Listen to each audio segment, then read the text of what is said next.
ketemu di sini. Lagi ada pameran seru nih, ikutin yuk. Gila, banyak banget gak sih orang-orang hebat yang kita sebut orang kudus ini.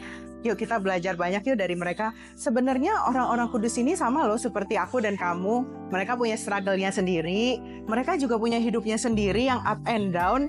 Ya pokoknya mereka juga punya apapun yang kita alami di dalam hidup ini. Apa sih yang membuat mereka berbeda? Yang membuat mereka berbeda adalah cara mereka untuk mencintai. Mereka mencintai dengan sangat radikal seperti Yesus sendiri yang mencintai kita secara radikal. Itulah yang membuat mereka akhirnya mempunyai gelar orang kudus. Ada nih orang kudus yang pasti kalian pada tahu, yaitu Teresa, kanak-kanak Yesus. Dia tuh bilang begini, I believe that Jesus is in me. It is He who does everything. I do nothing. Coba deh bayangin, dari Santa kecil yang melakukan cinta besar ini, kita tahu bahwa jangan-jangan jalan kekudusan yang kita pilih ini bukan semata-mata kita ngerjain sesuatu yang excellent, yang sempurna. Kalau misalnya belum sempurna, kayaknya kita belum kudus.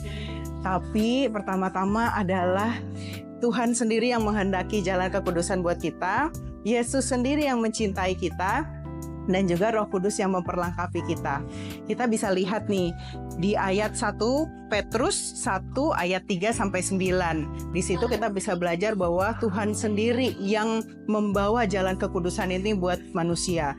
Kemudian ada Yesaya 7 ayat 14. Di situ juga dikatakan Yesus sendiri yang akan menemani kita karena Dia adalah Allah Immanuel.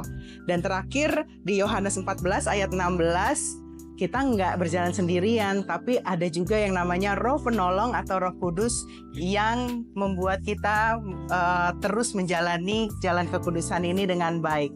Jadi jalan kekudusan itu susah nggak? Sebenarnya kalau kita jalanin sendiri susah loh. Tapi untungnya kita punya Tuhan, kita punya Yesus, dan kita punya Roh Kudus. Jangan salah, kita punya nih orang-orang kudus sebagai teman-teman kita yang mendoakan kita. Nah, sebagai penutup, aku akan tutup dari quote yang kalau misalnya kamu tahu silakan komen di bawah ya. Kristus memanggil kamu, gereja membutuhkan kamu, Paus itu percaya sama kamu, dan Tuhan mengharapkan hal-hal yang besar dari kamu. So, don't be afraid to be holy.